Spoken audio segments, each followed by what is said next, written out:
नमस्ते दोस्तों, political science by Akhilesh Sharma आपका स्वागत है। और आज हम पढ़ेंगे ऐतिहासिक पृष्ठभूमि। भारतीय संविधान की ऐतिहासिक पृष्ठभूमि। ऐतिहासिक पृष्ठभूमि हम क्यों पढ़ रहे हैं? यह संविधान का बैकग्राउंड माना जाता है। वर्तमान में जो आप भारत का संविधान देखते हैं, इस संविधान को अच्छे से समझना चाहते हो तो बहुत आसानी से समझ आएगा यदि आप इसका ऐतिहासिक पृष्ठभूमि पढ़ते हैं तो। संविधान के विकास को समझने के लिए उसका बैकग्राउंड समझना जरूरी है। आइए समझते हैं। ईस्ट इंडिया कंपनी की स्थापना 1599 में हुई, पर भारत में 1600 में व्यापार करना आई, जो महारानी एलिजाबेथ प्रथम के चार्टर द्वारा उन्हें भारत में व्यापार करने के विस्तृत अधिकार प्राप्त थे। चार्टर का मतलब क्या होता है? चार्टर का मतलब होता है अधिकार पत्र। अधिकार पत्र या लाइसेंस बोल सकते हैं जिसे अपन। और यह वह काल था जब मुगल अपने साम्राज्य को बढ़ा रहे थे। 1605 तक तो अकबर का शासन था, उसके बाद जहांगीर का शासन आया। अब जब उत्तरवर्ती मुगल शासक जब कमजोर पड़ने लगे, जब कंपनी अपने पैर पसारने लगी, तो समय के साथ व्यापार से प्रशासन करने लगी। और उस युद्ध के बारे में सब जानते हैं, जो इतिहास में एक बक्सर का युद्ध हुआ, जो इतिहास में एक निर्णायक युद्ध माना जाता है। अंग्रेजों ने जब बक्सर का युद्ध जीता तो 1765 में इलाहाबाद की संधि हुई, जिसमें बंगाल, बिहार, उड़ीसा के दीवानी अधिकार प्राप्त किए और भारत के मुगल साम्राज्य से यह अधिकार प्राप्त हुए। और कंपनी अब व्यापार से प्रशासक बन गई थी। तो जो ये युद्ध हुआ, एक बहुत निर्णायक युद्ध माना जाता था। इसके तहत भारत में उसके क्षेत्रीय शक्ति बनने की प्रक्रिया प्रारंभ हुई। 1858 में सिपाही विद्रोह के परिणाम स्वरूप ब्रिटिश ताज ने भारत के शासन का उत्तरदायित्व प्रत्यक्ष रूप से अपने हाथों में ले लिया। पहले कंपनी कहती थी, अब वहां का ब्रिटिश का ताज करने लग गया था। यह शासन 15 अगस्त 1947 में भारत की स्वतंत्रता प्राप्ति तक अनिवार्य रूप से जारी रहा। स्वतंत्रता मिलने के साथ ही भारत के लिए संविधान की आवश्यकता महसूस हुई। ब्रिटिश ताज शासन कर रहा था, कैसे अपने चार्टर द्वारा या अधिनियम द्वारा भारत पर शासन कर रहे थे। उसके बाद स्वतंत्रता मिलने के साथ ही भारत के लिए संविधान की आवश्यकता महसूस हुई। यह उसको अमल में लाने के उद्देश्य से 1946 में एक संविधान सभा का गठन किया गया और 26 जनवरी 1950 को संविधान अस्तित्व में आया। यद्यपि संविधान राजस्व की अनेक विशेषताएं ब्रिटिश शासन से ग्रहण की गई है। बहुत सारे ऐसे कानून हैं जो आज हमारे संविधान में देखने को मिलते हैं, जो ब्रिटिश शासन लेके आई थी अपने समय में। तथापि ब्रिटिश शासन में कुछ घटनाएं ऐसी थी जिनके कारण ब्रिटिश शासित भारत में सरकार और प्रशासन की विविध रूपरेखा निर्मित की है। जैसे बहुत सारी आज भी व्यवस्था है जो ब्रिटिश काल से चली आ रही है, और आज भी बहुत सारे ऐसे कानून है जो अभी भी हमारे प्रेजेंट संविधान में है। इन घटनाओं ने हमारे संविधान को राजतंत्र पर गहरा प्रभाव छोड़ा है। उसके बारे में विस्तृत व्याख्या दो शीर्षकों के अंतर काल क्रमबद्ध रूप से यही देखी गई है। कंपनी का शासन तो अपना 1773 से 1758 के बीच में था, जो बक्सर का युद्ध हुआ था। मैंने कहा वो एक निर्णायक युद्ध था, क्योंकि कंपनी वहीं से सशक्त और मजबूत बनी। जो व्यापार करना आई वो प्रशासन करने लगी थी। कौन से? बक्सर का युद्ध 1764 से। और कंपनी का शासन यहाँ तक था। सम्राट का शासन चला 1858 से 1947 तक। अब फिर उसके बाद 1773 का रेगुलेटिंग एक्ट आया। रेगुलेटिंग एक्ट की जरूरत क्यों पड़ी? जब कंपनी ने बंगाल, बिहार, उड़ीसा के जो दीवानी अधिकार हासिल किए, तो आपको लगा होगा कि कंपनी मालामाल हो गई, पर ऐसा नहीं हुआ। कंपनी घाटे में चली गई।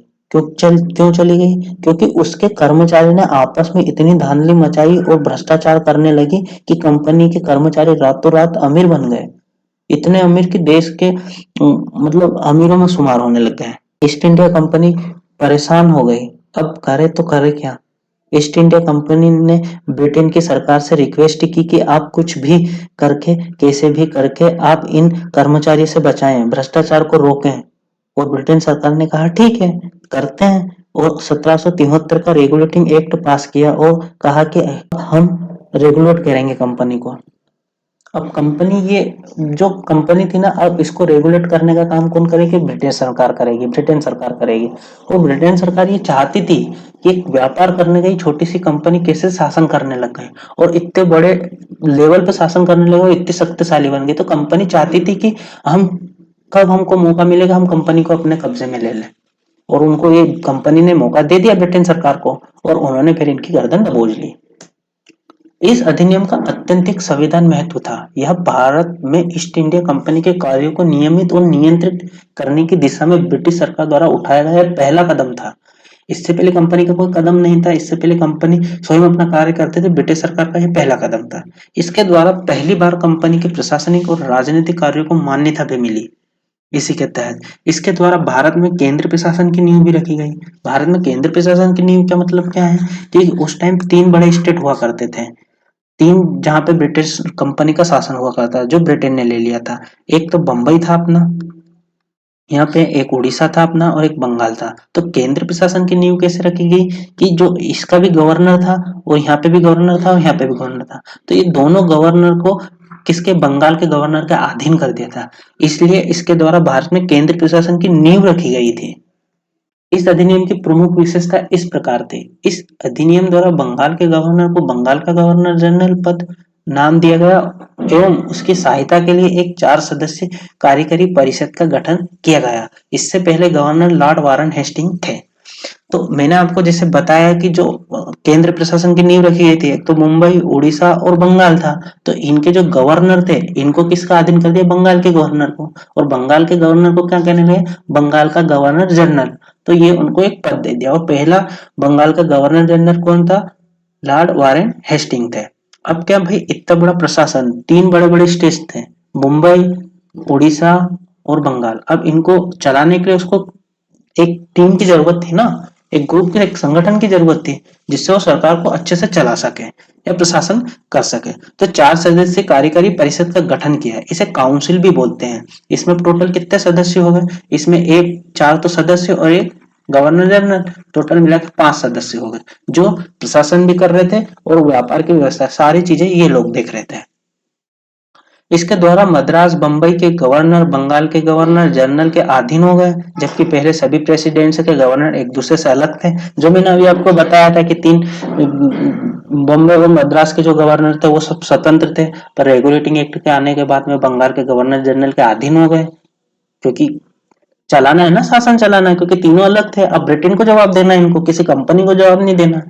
तो वो चीज थी। अधिनियम के अंतर्गत कलकत्ता में 1774 में उच्च न्यायालय की स्थापना की गई, जिसमें मुख्य न्यायाधीश 3 और अन्य न्यायाधीश भी थे। तो वही जैसे कार्यपालिका भी हो गई आपकी, विधायिका भी हो गई और यह न्यायपालिका भी हो गई। तो तीनों चीज देखने को मिलती है यहाँ पे अपन को। इसके तहत कंपनी के कर्मचारी को निजी व्यापार करना और भारतीय लोगों से उपहार व रिश्वत लेना प्रतिबंध कर दिया गया। कंपनी ने जब अपना जो शासन था वो ब्रिटेन से यही तो कहा था कि यहाँ के जो कर्मचारी भ्रष्टाचारी करने लग गए, आपस में धांधली इतनी करने लग गए कि रातों रात अमीर बन गए यहाँ के कर्मचारी। तो ये धांधली रोकने के ही लिए कंपनी ने ब्रिटेन सरकार को बोला था कि आप हमको रेगुलेट करो, तभी तो 1773 में रेगुलेटिंग एक्ट आया था। तो फिर ताज ने पहले ये कहा कि आप किसी से रिश्वत लेना और उसके बाद में जो गिफ्ट होते हैं वो लेना प्रतिबंध कर दिया। इस अधिनियम के द्वारा ब्रिटिश सरकार का कोर्ट ऑफ डायरेक्टर, जो मैंने आपको बोला कि 4 सदस्य जो काउंसलिंग थी, 4 सदस्य और एक जो जनरल था, वही जो डायरेक्टर थी, वो कंपनी की गवर्निंग बॉडी थी। इसके माध्यम से कंपनी नियंत्रण और सशक्त हो गई।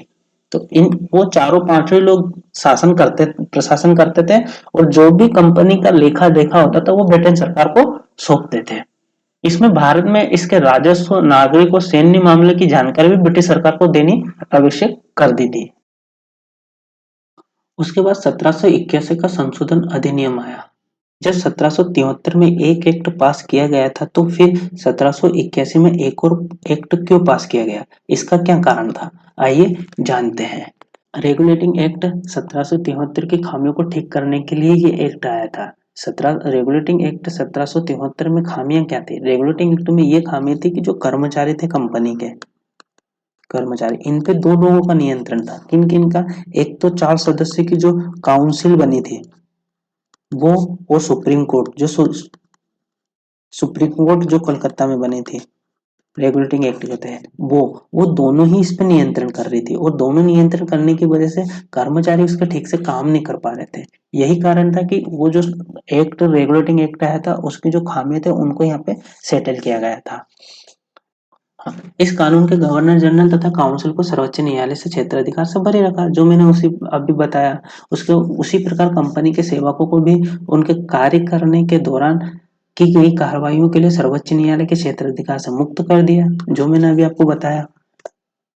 इस कानून में राजस्व संबंधित मामले, राजस्व वसूली से जुड़े मामले को भी सर्वोच्च न्यायालय के क्षेत्राधिकार से बाहर कर दिया गया। इस कानून द्वारा कोलकाता के सभी निवासियों को सर्वोच्च न्यायालय के अधिकार क्षेत्र के अंतर्गत कर दिया गया। इसमें यह व्यवस्था भी बनाई गई कि न्यायालय हिंदुओं के निजी कानून के हिसाब से हिंदुओं तथा मुसलमान के निजी कानून के हिसाब से मुसलमान के वाद मामले तय करेंगे। इसका अर्थ ये है कि जैसे कोई एक व्यक्ति जो हिंदू है, उसने कहीं पे चोरी की है, तो उसको हिंदू धर्म के हिसाब से जो सजा होगी वो उसको उस हिसाब से मिलेगी, और कोई मुसलमान है जिसने चोरी की है तो उसे मुस्लिम धर्म के हिसाब से सजा दी जाएगी। तो ये प्रावधान उस समय चलता था। इस कानून द्वारा यह भी व्यवस्था की गई कि जो प्रांतीय न्यायालय की अपील है वो गवर्नर जनरल इन काउंसिल के यहाँ दायर होगी, ना कि सर्वोच्च न्यायालय में होगी। जैसे जो प्रांतीय न्यायालय हुआ करते थे वो कोई जजमेंट दे देते या कोई सजा सुना देते या किसी प्रकार का डिसीजन दे देते हैं, तो उनके खिलाफ अपील करने के लिए आप सुप्रीम कोर्ट नहीं जाएंगे, आप किसके पास जाएंगे? वो जो 4 सदस्यीय काउंसिलिंग थी उनके पास जाएंगे और वो निर्णय करेंगे कि सही क्या है और गलत क्या है। Thank you for watching. धन्यवाद।